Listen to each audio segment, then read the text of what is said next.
Shalom para sahabat Narwastu, Bapak Ibu sekalian dimanapun saat ini berada. Kiranya kita sekalian semua dilindungi Tuhan di masa pandemi COVID-19 ini.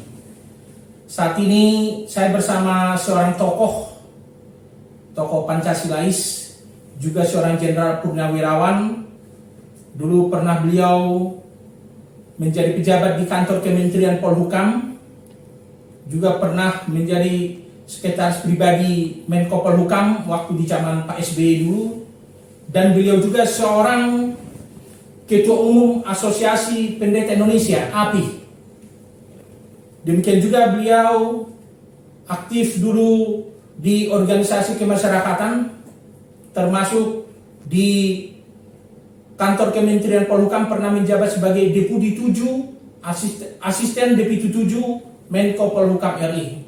Saya saat ini bersama Bapak Brigjen Dr. Andus Harsanto Adi, sahabat kami di majalah Narwastu, juga seorang pengamat politik dan militer. Kami sekarang berada di kantor Asosiasi Pendeta Indonesia. Shalom Pak Harsanto Adi, salam sehat Pak. Shalom Bang Jondro, shalom teman-teman. Ya, ini pertama kali kita Pak di kantor Asosiasi Pendeta Indonesia ya. Amin. Biasanya kami berkunjung ke rumah Bapak di daerah Berlan sana, atau Bapak berkunjung ke kantor Narwastu. Bapak Ibu Saudara sekalian, para pemirsa podcast Narwastu, kami akan berbincang-bincang dengan Pak Harsanto Adi tentang pengalaman hidup. Kiranya pengalaman hidup ini nanti bisa menginspirasi kita dan bisa memotivasi kita. Banyak hal yang ingin kami tanyakan kepada Pak Harsanto Adi, terutama pengalaman beliau sebagai tokoh senior, baik di tengah gereja, di tengah pemerintahan, maupun sebagai anak bangsa yang tidak pernah berhenti atau tidak lelah berjuang untuk kebaikan Indonesia. Pak Harsanto Adi, kita sudah 2 tahun Pak menjalani pandemi COVID-19 ini. Betul. Bagaimana Bapak menjalani kehidupan yang sangat taat dengan protokol kesehatan saat ini? Ya, saya kira pandemi ini sebuah kenyataan yang tidak bisa dihindari, tetapi harus sedemikian rupa, dikelola sedemikian rupa, ya. Dan kita yakin percaya bahwa Tuhan juga tidak akan membiarkan kita jatuh terjerembab sebagai anak-anak orang percaya. Karena itu 2 tahun ini kita jalani dengan penuh keimanan kita, dan itu pun ternyata berhasil. Artinya di tengah-tengah pandemi ini mesti ada hikmatnya yang bisa kita petik, ya. Dengan kita tidak bergereja di rumah-rumah ibadah, kita di rumah kita masing-masing bekerja, belajar dan sebagainya dari rumah, ini justru kita bisa membangun hubungan yang baik di rumah kita masing-masing. Demikian juga kita bisa banyak merenungkan, banyak bisa mendengar dan membaca firman Allah. Itu Pak Jondro. Ya. Kemudian apa refleksi Bapak dalam kita menjalani 2 tahun masa pandemi COVID-19 ini Pak?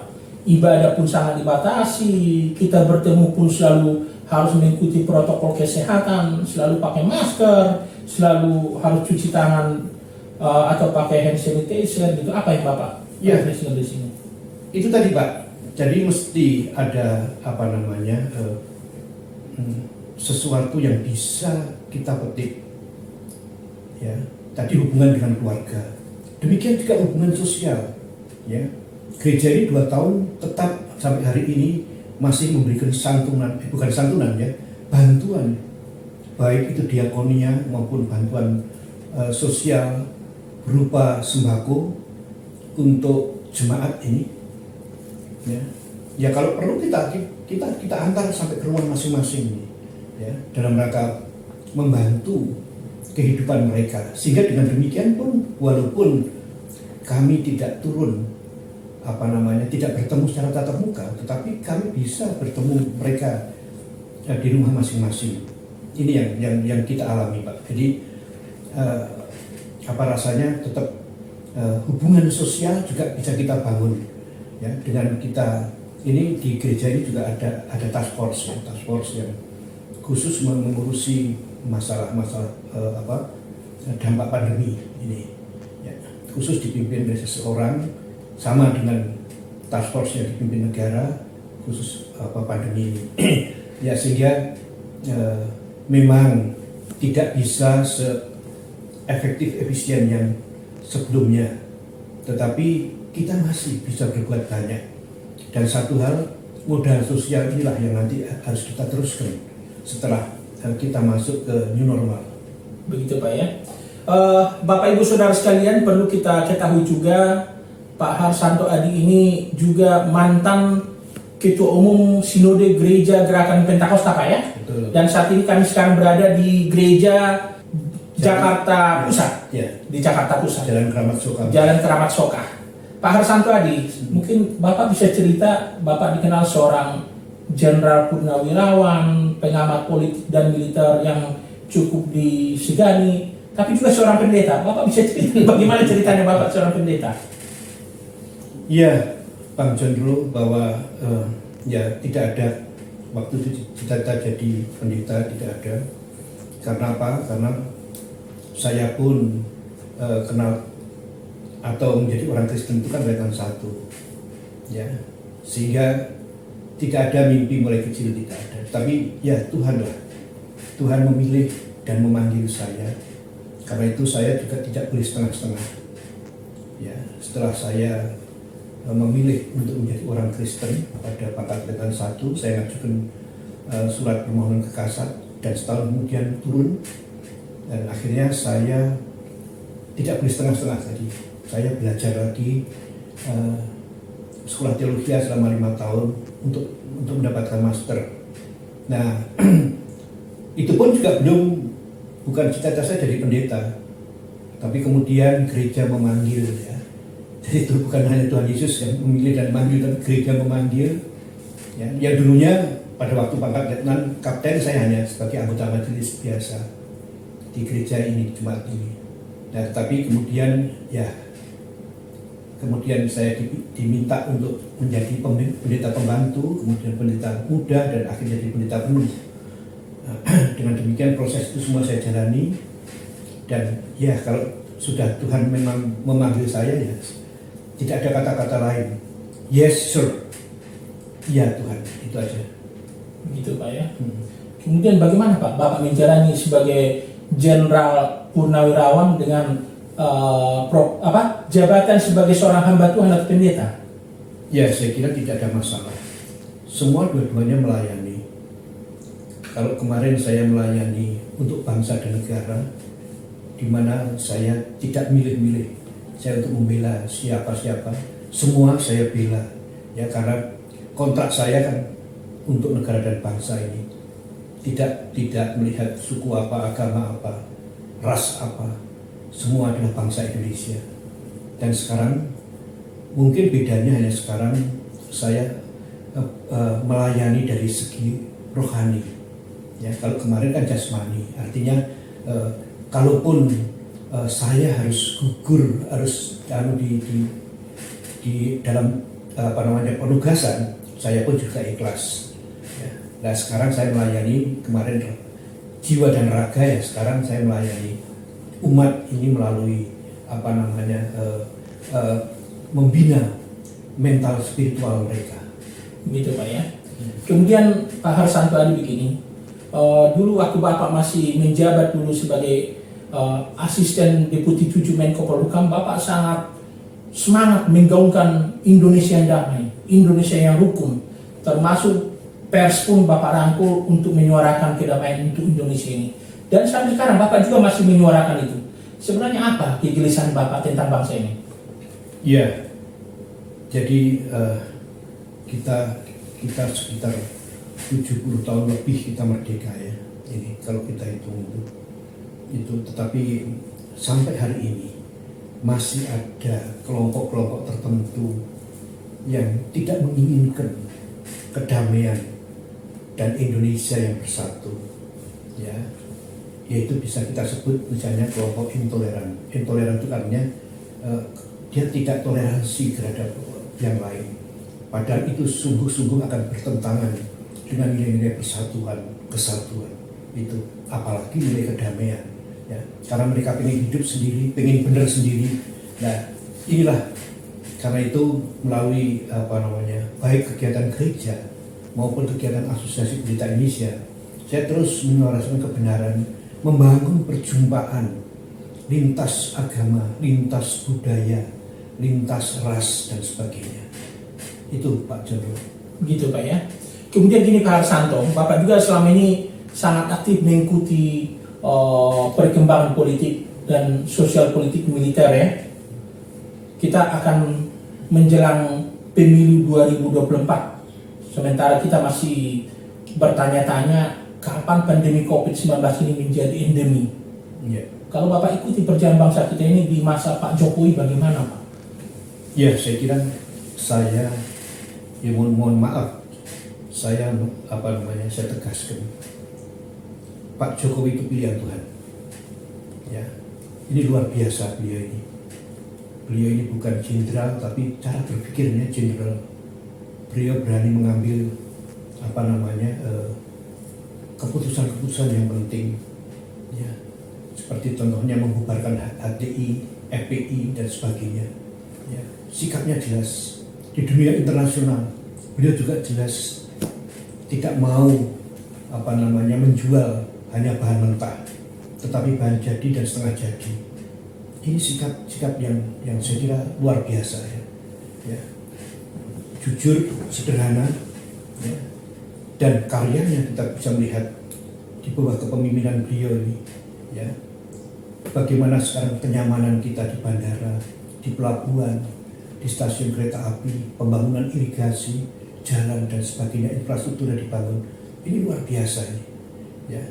Nah, di tengah-tengah pandemi ini saya juga angkat topi buat beliau. Ya, virus ini bisa hilang dengan sendirinya. Ya. Karena menurut saya virus ini kalau dibiarkan bisa hilang, tetapi dampaknya korbannya banyak, yaitu orang-orang yang imunnya rendah. Karena itu pemerintah di bawah pimpinan Pak Jokowi gencar sekali vaksinasi. Ini kan untuk meningkatkan imunitas mereka-mereka yang imunnya, terutama yang imunnya rendah. Artinya inilah operasi kemanusiaan yang luar biasa. Tidak membiarkan orang-orang yang imunnya rendah harus jadi korban. Ini. Nah ini, puji Tuhan saat ini kita mulai masuk ke arah endemi ya. Ini, saya kira itu Pak Jono. Kemudian Bapak juga pernah menjadi orang yang sangat dekat dengan Pak SBY waktu beliau menjadi Menko Polhukam.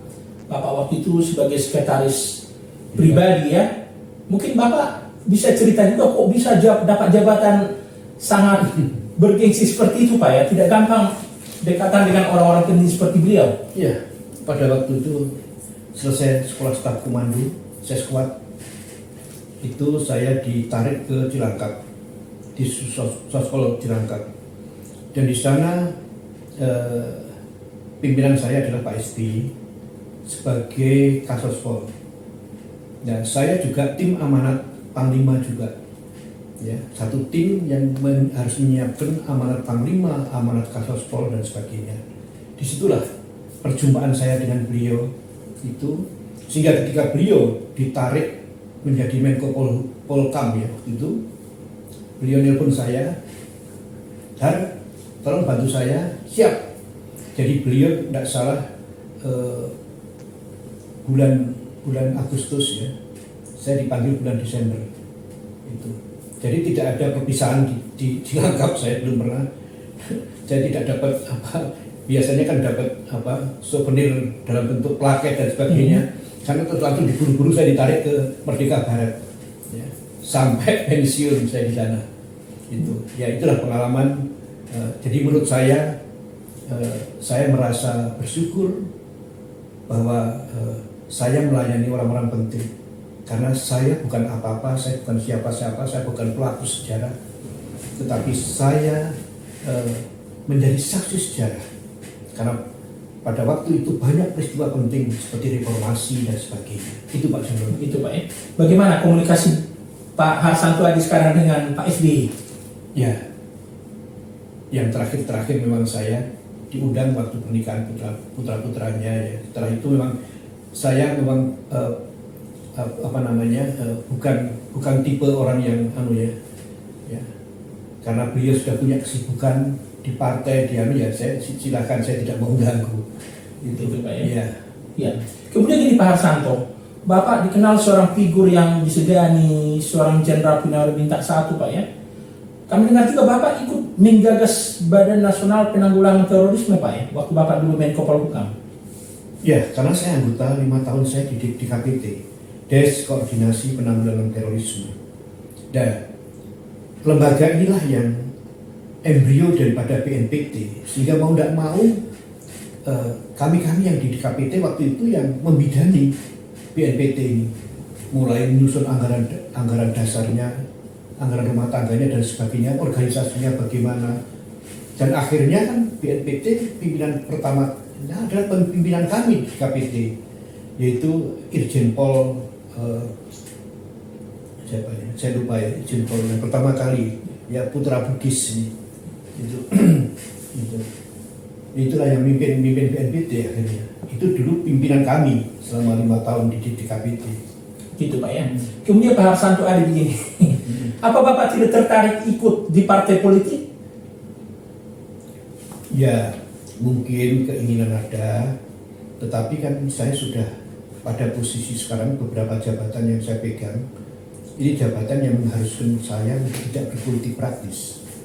Saya di Ketua Umum Asosiasi Pendeta Indonesia, saya Ketua Umum Ikatan Keluarga Seroja Menba Timur, saya sekarang sebagai sekjennya Komando Resimen Mahasiswa ini. Jadi organisasi ini tidak memungkinkan saya masuk ke politik praktis ya.